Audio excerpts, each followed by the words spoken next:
Near the edge of Chakotay Township, early morning mist hung low over the dry grass, where the cemetery fence leaned slightly from age. A ranger, walking the outer trail, paused when he noticed a still form pressed against one of the smaller graves, the earth around it recently turned. The dog was curled tight, ribs showing through a dust-coated coat, head resting flat against the stone as if bracing against the cold. His ears did not lift. His body did not stir. Only the faintest sound came from him, a thin, breathless whimper, repeated every few minutes like a question asked to no one. The grave was marked by a handmade wooden cross, newer than most. No flowers remained. The soil hadn't yet settled fully. The dog had dug lightly into one edge, not to disturb, but to stay close. His front paw touched the lower stone, unmoving. When the ranger approached, the dog raised his head slightly, eyes swollen with discharge and dry from hours of wind. He did not growl, he did not bark, but when the man stepped closer, the dog's breathing hitched and his body stiffened in place. He had no strength to flee, but made no move to trust either. The ranger crouched, setting a tin bowl of water on the grass a meter away, then stepped back. The dog turned his face away. A second ranger arrived and spoke softly. "It's the same one from yesterday. Same spot. Didn't eat." They left quietly again, noting the dog's condition. Dehydrated, sunken, clearly stray, but not feral. Someone had once fed him. The only thing anchoring him here was the grave. By noon, the sun burned off the morning chill and the dog had shifted only once, repositioning his hind leg beneath him. His hip bones were sharply visible. That evening, the same ranger returned, bringing fresh food softened with broth and laid it down without comment. This time, the dog opened his eyes and watched the movement. But again, he did not rise. A breeze stirred the dirt around the grave. The ranger looked at the cross. There was no plaque, just a faded ribbon tied at the base.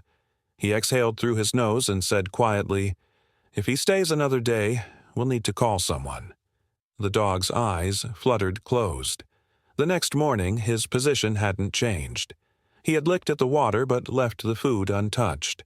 A third ranger drove out with a portable shelter tarp and placed it at a careful angle, casting shade over the dog without disturbing him. Still, the animal remained pressed to the grave. His breathing was slower now. The ranger placed a small flat mat beneath the shallow dugout where the dog lay. An act of soft compromise. If they forced him to move, he might run. And if he ran in that condition, he might not survive. But if they left him completely alone, he might simply stop responding altogether. They made a decision. Stay near, but not interfere. By the fourth morning, the ranger arrived before dawn. He waited at the cemetery edge and watched through binoculars. The dog had lifted his head. Not fully, but enough to scan the field. Enough to check for movement. His tail did not wag, but his eyes found the rising light. Then, as the wind shifted, he tucked his nose back against the dirt and whimpered again. One small, broken sound. The ranger wrote down a line in his notebook. Dog still present. Grave untouched, no signs of aggression. Severe emotional fixation. By then, whispers had started in town. Someone said they recognized the dog. A schoolchild. A mother who had seen the dog follow a boy every morning to the same gate. A teacher who recalled the animal waiting faithfully outside, never crossing the line until the bell rang again. The grave's name was finally spoken out loud, and with it came silence. The boy had died last week. Sudden fever. No siblings. No father present. The house locked. The dog had not left the cemetery since. If he left now, he might collapse. If they forced him up, he might resist and vanish into the scrubland, weakened, feral, unreachable. But if they waited too long, the damage might settle into his body like the weight of the grave itself. They had to choose carefully, and they did. No leashes, no loud voices, no sudden movement, just presence, water, shade, Distance. By twilight, the wind picked up again. The tarp rustled faintly. The food remained untouched, but the dog opened one eye as the ranger passed and did not turn away. By the fifth morning, the ranger returned with slow steps, a folded cloth in one hand and the same shallow bowl in the other. The dog hadn't moved far, just shifted slightly with the slope of the light, his body now curled more protectively against the head of the grave. His breathing remained shallow but steady. A thin sheen of moisture clung to his nose. The bowl was refilled. The cloth was placed closer, this time without retreat. The ranger didn't crouch. He stood still, letting the wind do the speaking. Later that day, a woman from the nearby settlement came through the gate, not expecting company. She carried a small bouquet, dried marigolds tied in thread, and froze when she saw the dog. She stepped back quickly, but the ranger waved a gentle hand. "He won't move," he said. "He's been here almost a week." The woman's eyes dropped to the grave. She blinked once, then twice, and her hand rose to her chest. "That boy," she whispered and gave the name. The ribbon around the cross had faded, but not beyond recognition. Beneath it, someone had carved initials into the wood. A second person, perhaps a family member, had added a name in chalk on a stone laid at the foot. The letters uneven but unmistakable. "Kavi." The ranger repeated it under his breath. The woman beside him nodded. He walked alone most mornings, except not really. That dog was always behind. 2 more people passed through that day. One had known the boy's mother. Another had seen the dog before, sitting near the old green gate at the school, always at the same time, always in the same spot. They said he'd never barked, never begged. He simply waited. "The kids used to say he was like a shadow," the teacher murmured. "Didn't even have a collar, but he followed that child home like it was routine." The whispers gathered like clouds, not of fear, but of quiet recognition. By late afternoon, the boy had a name again, and so did the dog. A girl with sunburned cheeks and a school badge still clipped to her collar leaned in beside the ranger's truck and said it first, almost proudly. "His name is Miko. That's what Kavi called him." Then she looked back toward the grave. He was his best friend. At sundown, the ranger returned to the site alone. He stood where the others had stood and said the name aloud just once. "Miko." The dog didn't lift his head, but his ears, flat and dust-caked, twitched once toward the sound. It was small, but visible, a signal, the first change in days. The ranger remained still, repeating nothing, waiting until the wind settled again. The next morning, the ranger brought not just food, but a small soft cloth and a folded paper. The chalk writing on the stone had nearly washed away. He rewrote it slowly with care. The boy's name, a date. The dog watched from where he lay, eyes dull but open. The ranger kept the bowl where it always was and placed one finger near its rim. "He stayed," he said softly, "because no one else did. If Miko was touched, he might bolt. If he ran, he might not return. But if he stayed, there was a chance, not just for survival, but for something quieter. Continuance, a reason to wake, a reason to look up, a reason to follow a voice again." That evening, Miko did not cry. He simply breathed. Shallow, slow, but still breathing. Still listening, still there. The clouds came in low on the 7th day. Pale gray, heavy and slow-moving across the cemetery's edge, they blanketed the hills in silence before the first drops fell. Miko didn't move. His back was already slick with dust that turned to mud in streaks, his ears twitching only when the water ran toward his eyes. He did not lift his head. He did not rise to shelter. When the puddle near the cross deepened, he shifted slightly and began to dig, not with urgency, but with small, tired motions of his front paws. Just enough to guide the water away from the grave. just enough to keep the earth beside the stone dry. By noon, the school had closed early. Word had spread about the dog, not just among rangers or nearby farmers, but children, teachers, a few mothers. 2 volunteers arrived carrying soft towels, packets of wet food, and bottled water. They had spoken to the rangers. They knew not to crowd. They approached from the far path, feet crunching against damp gravel, and kept their voices low. Mikko opened one eye, his body tensed, not in aggression, but the kind of flinch that came from being approached too many times, too fast, by too many hands. The volunteers stopped a few feet from him. One knelt and slowly poured the water into a metal dish, setting it beside the others already there. The dog did not turn. The other opened a pouch of food and gently set it downwind. When the smell reached Mikko, his ears lowered. But he didn't move. The woman whispered, "You can eat, little one." Her voice trembled, not from fear, from helplessness. "You don't have to be alone." The dog shifted his weight away from her, pressing into the soil, nose still pointed toward the headstone. They waited. 20 minutes, then an hour. The rain slowed to a drizzle. The towel remained untouched. The food went cold. The volunteers eventually stepped away, retreating down the path without a word. The ranger who'd first found Mikko passed them on the road and nodded once. "He's not ready," one said. "No," the ranger replied, "but he hasn't run. That matters." The next day, someone left a folded blanket a few feet from the grave. Another person added a toy, not new, just a cloth doll, limp and stained. It lay untouched in the wet grass.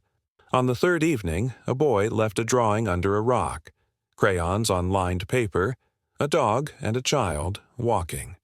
Beneath it, one word: together. Still, Mikko did not move from his place, not even when the wind picked up or when thunder rolled beyond the hills. When people passed, he lowered his head. When hands reached, he flinched. But he did not run. He did not bite. He stayed. A veterinary team was consulted. They advised not to sedate. The risk was too high. In his state, underweight, overstressed, exposed, sedation could stop more than just movement. It could stop his heart. "If he leaves on his own," they said, "there's hope. If he's forced, he may not return." So they waited. Each day someone brought something: a scarf, a candle in a jar, a cracked bowl filled with rice, each offering placed with care, each one left unaccepted, but none were disturbed. Mikko remained curled tightly against the soil, fur clumped from rain and dust, breathing in slow, deliberate rhythm. At night, the cemetery grew quiet. The streetlights at the edge barely reached the small plot where he lay. A ranger remained on watch from the truck. Lights off, window down. In the hush between wind gusts, he could hear the dog sigh, a long, low sound that didn't ask for rescue, didn't cry for help. Just a sound to say, "Still here, still waiting." The rains eased by the 9th day. The soil held its shape now, no longer soft beneath Mikko's ribs. The grave remained dry, not from sun or shelter, but from the shallow channels he dug, maintained with the slow movement of his paws.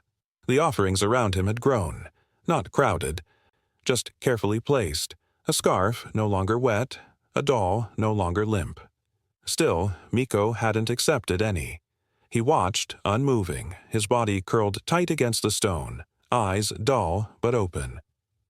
It was just after sunset when the children began to arrive. At first, only one, a boy with untied shoes and a slingshot hanging unused from his wrist. He crouched 5 meters away and said nothing. He stayed for 10 minutes and then left a crust of bread before rising. The next evening, there were 3. They walked slowly, single file, eyes quiet, as if they'd been told not to speak. One girl knelt to draw a line in the dirt, her finger tracing a curve near Mikko's paw.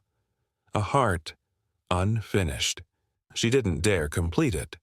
By the 3rd day, the circle had formed. They came in small groups, some barefoot, others still in their uniforms, shirts untucked and stained with red soil. They brought pencils, bits of ribbon, paper scraps folded into flowers. They didn't try to touch him. Didn't call his name. Most didn't speak at all. They sat around the grave with crossed legs or knees pulled to their chest, watching Miko the way children sometimes do when they understand something more than adults think they can. A girl left a half-eaten mango wrapped in cloth. A boy offered a coin. Another girl knelt beside her younger brother and placed a torn page from a notebook at the foot of the grave. It held a drawing, a child, a dog, and a tree. Beneath the tree were words scrawled in uneven Urdu, Wohar Rose Atata. He came every day. The ranger stood further back now. He didn't need to monitor closely anymore. The children had made something the adults couldn't. No pressure, no expectation, just presence. A quiet rhythm of sitting, watching, leaving something, and going. And Miko, for the first time, was no longer alone. He still did not eat. But his ears began to flick in different directions, toward the laughter of a child balancing stones, toward the soft chalk scraping earth, toward the wind in the grass beyond the fence. Once, when a boy laughed too loud, Miko turned his head, only for a moment. But he turned. The children froze. No one reached for him. They just waited until he tucked his nose back to the soil. Then they resumed their silence. One evening, the chalk hearts appeared. Dozens, drawn gently around the grave like petals. No names, just color. A girl used yellow. Another added blue. The smallest child used white, shaky lines that ran together. They didn't ask if he liked them. They didn't ask anything. They just drew. Miko remained still, but his eyes stayed open longer now. Watching. Not alert, not yet, but not empty either. He no longer flinched when the children approached.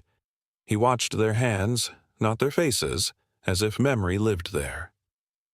When the wind lifted again on the 10th evening, one chalk heart smeared into dust. A child quietly redrew it, brushing the dirt flat before tracing the curve again. Miko's gaze followed the hand. He did not rise. He did not run. But he blinked once, and stayed. The morning of the 12th day passed without movement.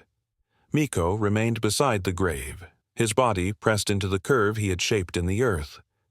The chalk hearts were faint now, their edges blurred by dew and time. A few toys had toppled in the wind. The children had come and gone the night before, quieter than usual. They had drawn no new symbols. They had left no new gifts.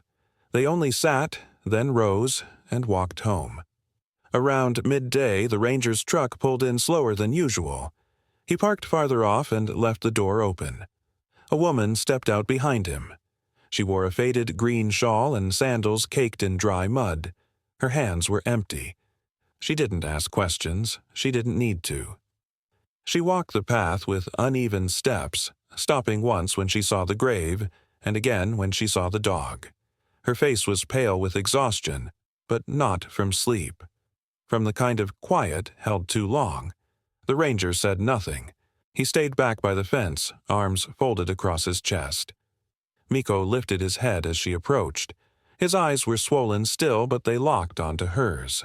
His body tensed, the way it always did when people came near. But he didn't flinch. He didn't turn away. The woman crouched slowly, knees creaking, and lowered herself to sit beside the grave, just to the side of where Miko lay. She didn't reach out. She didn't call his name. She rested her hand on the ground, palm down, fingers spread. The air was still. A single fly buzzed and fell silent. The woman exhaled through her nose and looked at the name on the stone. The chalk had faded again, but she didn't need the letters. She touched the edge with 2 fingers. Her voice came low, barely audible. "He's not cold anymore," she said. "You don't have to keep him warm." Miko blinked slowly. He shifted his weight, barely enough to lift his ribs from the soil. Then, without warning, his shoulder brushed against her leg. Just once. Not a lean for support, not a nudge for comfort. Just contact. Brief. A breath. The woman didn't react. She didn't cry. She only looked straight ahead, eyes unfocused, and whispered, "Thank you." She sat like that for a long time, her shawl brushing the dirt, her hand resting beside the dog's paw. Miko didn't press against her again, but he didn't move away either. His eyes closed halfway. His breathing was quieter. When she rose, she did so slowly, knees stiff. She looked at the grave, then at the dog, then at the ranger in the distance. She didn't wave. She didn't speak again. She walked the same path back, her steps light, almost silent on the gravel. The ranger watched her go before stepping forward. He glanced at Miko but didn't approach. There was no need. Something had shifted. Not in noise, not in posture, but in stillness. The kind that follows when something breaks gently without tearing. That evening, the children didn't come. The chalk hearts remained, faint but whole. The grave was still dry. Miko did not rise. He did not cry. But his body, once coiled in rigid sorrow, lay softer now, no longer guarding, just present. The woman did not return the next day, but her words stayed. In the hush of wind through the cemetery grass, in the hush of silence between the ranger's footsteps, her voice lingered like dust that doesn't settle. He's not cold anymore. At sunrise, on the 13th day, the cemetery was still. The early light touched each grave with the same pale hush, the grass damp with cold dew. A dove passed overhead, its wings low and slow. The ranger's boots crunched softly as he walked the familiar path toward the far end. The child's grave marked by worn chalk hearts and a faint smell of old rain. But the grave was empty. The food dish, untouched for days, sat where it always had. The chalk was nearly gone. The dirt, carefully shaped by paw and breath, held the shallow imprint of where a body had once lain. But there was no body now. No fur, no tail, no slow rise of breath. Miko was gone. The ranger crouched beside the grave, hand brushing the dry edge of the soil. No struggle, no dragging. Just a set of tracks, faint but clear, pressed into the softened dirt. One trail, steady, limping slightly to the left. The prince turned toward the old gate and disappeared into the tall grass. He followed them. The path curved downhill, then rose slightly toward the edge of the village where the land opened into the schoolyard. Small, fenced, and half covered in morning shadow. The ranger moved slowly, boots leaving wide impressions in the dirt. Then he stopped. Near the entrance gate, beside a concrete step worn smooth by decades of feet, the dog lay. He was not curled this time. His body was long, spine resting along the shaded edge of the wall, front legs folded, head lifted. His eyes were open. He faced the road. He did not blink when the ranger stepped closer. He did not turn away. He had chosen the spot himself. It was the same entrance the boy had once used. The same path children took every morning. And now Miko was there. Not because he was lost, but because he remembered. Because this place held something the grave could not. The ranger didn't speak. He crouched again, this time 2 meters away, and sat on the low edge of a dry patch where gravel met earth. Miko glanced at him, then turned back to the road. A teacher unlocked the school door behind them. She paused when she saw the dog, then nodded once toward the ranger. "That's where he waited before," she said quietly. "Every morning, right there." Miko didn't shift. He didn't follow the sound of the key, the creak of the door, or the light footsteps of a caretaker crossing the yard. His eyes stayed fixed on the road, as if something might still come from it. Not a child, not a voice, just a rhythm he once trusted. Something steady. Later that day, the children arrived. One by one, they passed him, Some slowed, some didn't. A few looked back. No one spoke.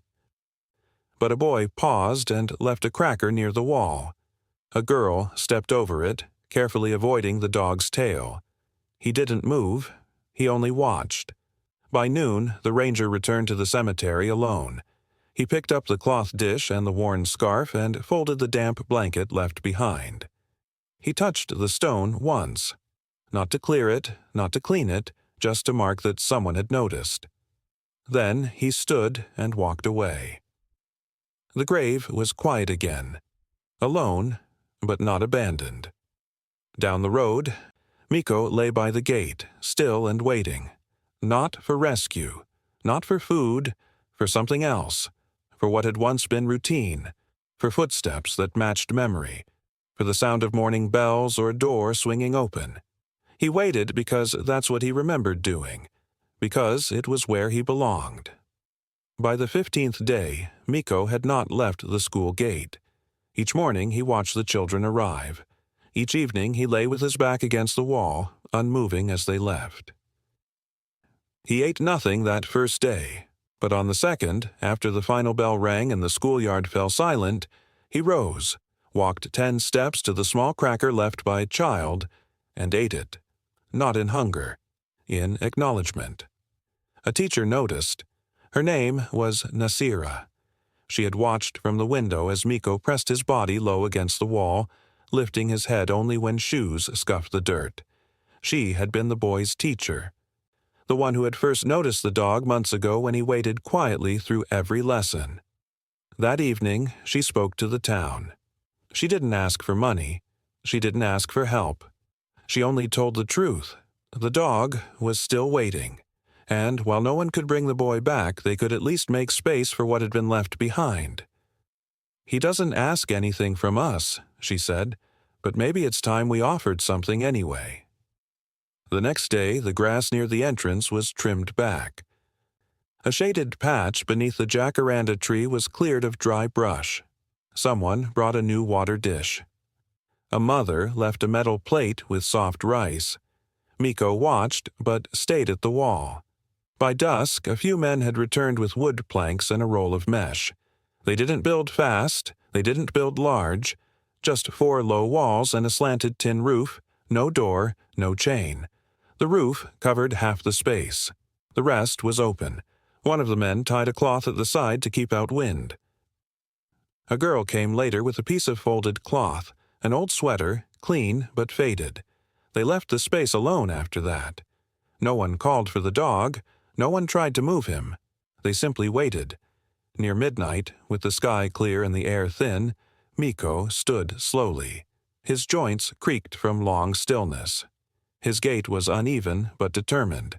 He sniffed the gravel, walked the edge of the wall, and followed the scent of the old sweater. When he reached the kennel, he paused. There were no walls to trap him, no lock, no hand reaching out. He stepped inside. He didn't curl up at first. He stood, head low, scanning the open front. Then he turned once, lowered his body, and let his side rest fully against the cloth. Not coiled, not tense, just down. By morning, he was asleep. When the first children arrived, they slowed. They saw the shape inside the kennel, the steady rise of breath. A few smiled. One placed a new drawing beside the dish, a stick figure boy, a dog, and a tree with purple blossoms. No words. Nasira stood nearby, holding a notebook pressed to her chest. "We didn't save him," she whispered to another teacher. "We just gave him something soft to come back to." That afternoon, the ranger returned. He stepped close to the kennel, crouched beside it, and watched Miko breathe. Then he set down a flat stone beside the open corner. Not a marker, not a grave. Just a symbol. On it, in plain chalk, he wrote one word. Welcome. By early winter, the jacaranda tree had lost most of its blooms. The petals no longer scattered purple across the schoolyard. Instead, dry leaves rustled gently in the wind, collecting near the gate where Miko now lay each morning. His fur had filled in again. not glossy, but whole. He no longer flinched at footsteps. He didn't cower when a ball bounced near. He simply watched. Every day began the same. The first bell rang just before 8. Miko stood and walked toward the entrance. He didn't bark. He didn't greet. He just waited at the same corner, his gaze sweeping the road. When the children came in pairs and threes, laughing or whispering, he followed them partway in. Sometimes he paused beside the teacher's steps, sometimes near the mural where the boy had once drawn animals in chalk. But when the final child crossed the gate, Miko turned back. Always alone. He never entered the classrooms, never begged, never followed anyone home. But each morning he returned to the same patch beneath the tree, beside the kennel with the folded sweater still tucked in its corner. The cloth had faded further, but he slept with one paw resting gently across it, never dragging it, never moving it far, just touching. Teachers began to call him by name now, soft and brief. Miko, hush, when a game got too loud. Miko, not too close when a delivery truck pulled in. He obeyed without resistance. Not out of training, out of habit, of rhythm, of choosing, always choosing. A second kennel appeared one day, built by the older boys during a weekend project. They painted it white, with a sloped roof, and carved his name across the front. Miko never used it. He remained with the first, the smaller one, open-faced and low to the ground, the one built in silence and offered without request. One afternoon, a group of children gathered near the edge of the yard and began a new mural. This time, they didn't ask permission. They simply painted, a large brown dog lying beneath a purple tree, eyes open, facing the road. Above the branches, in white strokes, one sentence appeared. Some friends wait forever. The next morning, Miko sat beneath that mural instead of his usual post. He stayed for an hour, then walked slowly to the gate, stood watch again, and returned by noon. He still ate little. Only what was left gently: bread, rice, small fruit pieces. Never meat, never from a hand, always from the ground. Rangers checked him once a month. He allowed the touch, barely, a brush of fur, a soft inspection behind his ears. Then he walked away. No one tried to take him. No one tried to bring him home, because he already had one. What followed was quiet. Seasons turned, rain came and went. The grave at the cemetery grew grass again, and the chalk hearts vanished completely. But at the school gate, the path wore down deeper where his paws passed each morning. The kennel remained. The tree stood bare. Then bloomed again. Miko stayed. Not because he had nowhere else, but because something had once mattered here, and he had never forgotten.